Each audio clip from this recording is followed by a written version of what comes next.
नमस्कार, मैं हूं आपके साथ हर्षिता तोमर। आइए रुख करते हैं आज की तमाम खबरों की ओर।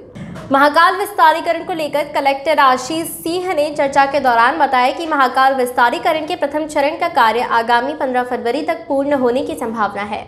वहीं इसके साथ पार्किंग का कार्य भी शीघ्र ही पूर्ण हो जाएगा तथा दूसरे चरण का कार्य लगभग 1.5 वर्ष के अंदर पूर्ण होने के प्रयास चल रहे हैं। अतिक्रमण को लेकर आपने बताया था कि जिन लोगों का अतिक्रमण महाकाल क्षेत्र में है उन्हें हटाया जा रहा है। वहीं जिन लोगों के मकान अधिकृत किए गए हैं उन्हें मुआवजा दे दिया गया है। महाकालेश्वर मंदिर में जल चढ़ाने को लेकर आपने बताया था कि महाकालेश्वर मंदिर में अब आरओ पानी ही चढ़ाया जाएगा, ऐसी व्यवस्था की जा रही है। वहीं शिवराज शुद्धिकरण को लेकर शिप्रा में मिलने वाले सीवर लाइन को रोका जाएगा कि उज्जैन जैसा दर्शन व्यवस्था कहीं नहीं, तो समस्त साधु समाज भी इससे प्रसन्न है। लेकिन इसके साथ में जितना महाकाल के लिए करा ये बहुत ही अच्छी बात है, लेकिन इसके साथ में शिप्रा शुद्धिकरण का भी कार्य होना चाहिए, क्योंकि उज्जैन की जो पहचान है वो शिप्रा नदी से है और महाकालेश्वर से है। शिप्रा नदी के अंदर जो भी लोग आते हैं बाहर से श्रद्धालु, वो स्नान करते हैं, महाकालेश्वर भगवान के दर्शन करते हैं और 12 वर्ष में कुंभ पर्व लगता है, उसमें समस्त संत महात्मा और श्रद्धालुओं ने स्नान करने के लिए आते हैं। और स्नान करने के लिए जो जल है वो अत्यंत दूषित है। उसका प्रमुख कारण है कि इंदौर का जितना भी मलमूत्र होता है वो खान नदी के माध्यम से त्रिवेणी के यहाँ मिलता है और उसके कारण शिप्रा दूषित होती है।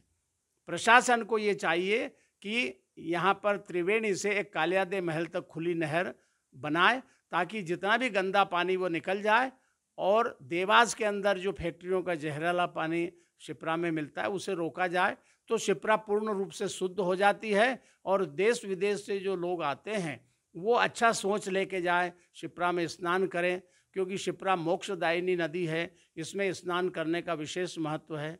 गंगा जी पाप नाशनी है और शिप्रा मोक्षदायिनी है। इसलिए प्रशासन से मैं ये चाहूँगा और कहूँगा कि शिप्रा के ऊपर विशेष ध्यान दें। महाकालेश्वर का तो बहुत ही अच्छा विस्तारीकरण हो गया है, लेकिन इसके साथ शिप्रा जुड़ी हुई है, इसलिए शिप्रा पर कार्य करना बहुत आवश्यक है।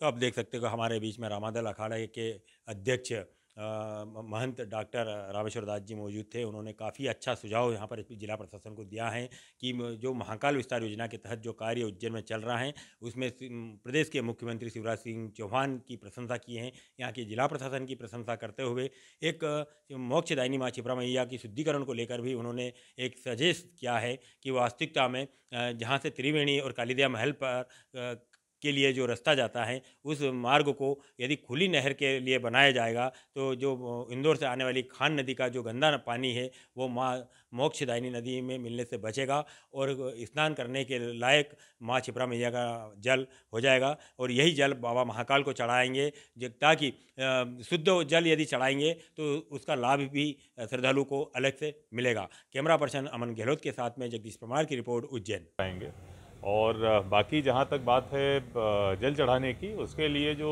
कोर्ट की गाइडलाइंस हैं कि एक निश्चित आरओ का पानी जो है उसी के तहत उसको चढ़ाया जाना चाहिए, तो उसके हमने नॉर्म्स फिक्स किए हुए हैं और उसके तहत ही काम हो रहा है। बाबा महाकाल के जो पसंदीदार पौधे हैं, क्या महाकाल विस्तार योजना में वो भी लगाए जाएंगे? जी हाँ, जो महाकाल वन का एक कॉन्सेप्ट था उसको हम लोग फिर से लेके आ रहे हैं और कुछ एरिया ऐसा हमने आइडेंटिफाई किया है कि जो पहले यहाँ पर जो महाकाल वन के बारे में जो लिखा हुआ है पुराणों में, उसमें जिस समय जो जो पौधों का जिक्र है वही पौधे जो हम लोग यहाँ पर वापस लगा रहे हैं। मोक्षदायिनी माँ शिप्रा मैया को शुद्धिकरण को लेकर क्या है?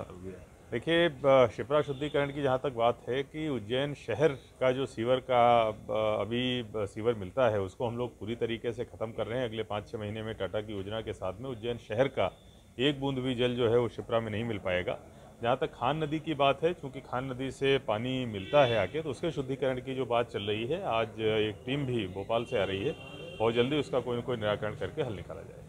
ये थे हमारे बीच में उज्जैन कलेक्टर आशीष सिंह साहब। उन्होंने महाकाल विस्तार योजना के तहत पूरी जानकारी हमें बताई है। बहुत जल्दी शिप्रा शुद्धिकरण का कार्य भी तेज़ी से चल रहा है और यहाँ पर महाकाल विस्तार योजना भी का कार्य तेज़ी से चल रहा है। प्रयास किया जा रहा है कि जल्दी से शिवरात्रि के पहले यहाँ पर कार्य पूर्ण हो जाएगा, ऐसा प्रयास जिला प्रशासन की तरफ से चल रहा है। कैमरा पर्सन परमार हम उनसे जानेंगे कि महाकाल विस्तार योजना का कार्य किस प्रकार से चल रहा है और कब तक पूर्ण होने की संभावना है। देखिए, महाकाल मंदिर परिसर विस्तार योजना जो है, जिसके तहत जो भी वर्तमान का प्रांगण है मंदिर का 2.2 हेक्टेयर का, उसको बढ़ा के 20 हेक्टेयर करने की जो योजना है और श्रद्धालुओं के लिए जो बहुत सारी सुविधाएं जुटाने की योजना है, उसका एक चरण अभी हम लोग अगले 2 महीने में 15 फरवरी तक कंप्लीट कर लेंगे। और उसके साथ साथ उसमें पार्किंग भी है 450 गाड़ियों की, उसके ऊपर सोलर के शेड भी हैं, जिससे कि पूरा का पूरा प्रांगण जो है बिजली प्राप्त करेगा। और इसके साथ साथ नया विजिटर फैसिलिटी सेंटर भी है। ये सारी चीज़ें 15 फरवरी तक हमारी पूरी होंगी और इसका जो दूसरा चरण है उसके भी लगभग सभी काम प्रारंभ हो गए हैं। इसको आगामी 1.5 साल के अंदर हमारे द्वारा कंप्लीट किया जाएगा। सर, प्रदेश के मुख्यमंत्री शिवराज सिंह चौहान ने कहा कि शिवरात्रि के पूर्व काम कंप्लीट होना चाहिए, क्या हो सकता है? जी हाँ, देखिए, जैसा मैंने बताया कि जो प्रथम चरण का काम है, लगभग आधा काम जो है वो हमारा शिवरात्रि के पूर्व 15 फरवरी तक जो है कंप्लीट होगा। बाकी के जो दूसरे चरण के काम हैं उनकी मास्टर प्लानिंग जो हुई है, जो काम शुरू हुए हैं, कुछ अभी काम टेंडर में है, वो सारे के सारे अगले 1.5 साल में पूरे किए जाएंगे। महाकाल विस्तार योजना के तहत 152 मकान अधिकृत किया गया है, क्या मुआवजा कैसे मिलेगा उनको? देखिए, जितने भी मकान हैं उनको हम लोग प्रॉपर अधिग्रहित करके, चाहे रोड के चौड़ीकरण के लिए हो, चाहे विस्तारीकरण के लिए हो, मुआवजा जो हमारी पॉलिसी है उसके तहत हम लोग प्रदान कर रहे हैं। कुछ अगर अतिक्रमण होता है तो उनको तोड़ने का काम किया जाता है और अगर मुआवजे योग्य है तो उनको मुआवजा दिया जाता है। काशी विश्वनाथ के तहत पर अपना उज्जैन का कार्य चल रहा है, क्या क्षिप्रा और महाकाल की लिंक कब तक पूर्ण होगी और क्या जल सीधा चढ़ा पाएगा भक्त? देखिए, इसमें 2 चीज़ें हैं। एक तो जो रुद्र सागर है उस पर पूरा का पूरा सीवर हम लोग उसका ख़त्म करके शिप्रा नदी से उसको जोड़ रहे हैं और रुद्र सागर में शिप्रा का पानी जिस समय वो सूख जाता है रुद्र सागर, उस समय हम लोग लेकर आएंगे। और बाकी जहाँ तक बात है जल चढ़ाने की, उसके लिए जो कोर्ट की गाइडलाइंस हैं कि एक निश्चित आरओ का पानी जो है उसी के तहत उसको चढ़ाया जाना चाहिए, तो उसके हमने नॉर्म्स फिक्स किए हुए हैं और उसके तहत ही काम हो रहा है। बाबा महाकाल के जो पसंदीदार पौधे हैं, क्या महाकाल विस्तार योजना में वो भी लगाए जाएंगे? जी हाँ, जो महाकाल वन का एक कॉन्सेप्ट था उसको हम लोग फिर से लेके आ रहे हैं और कुछ एरिया ऐसा हमने आइडेंटिफाई किया है कि जो पहले यहाँ पर जो महाकाल वन के बारे में जो लिखा हुआ है पुराणों में, उसमें जिस समय जो जो पौधों का जिक्र है वही पौधे जो हम लोग यहाँ पर वापस लगा रहे हैं। मोक्षदायिनी माँ क्षिप्रा मैया को शुद्धिकरण को लेकर क्या है?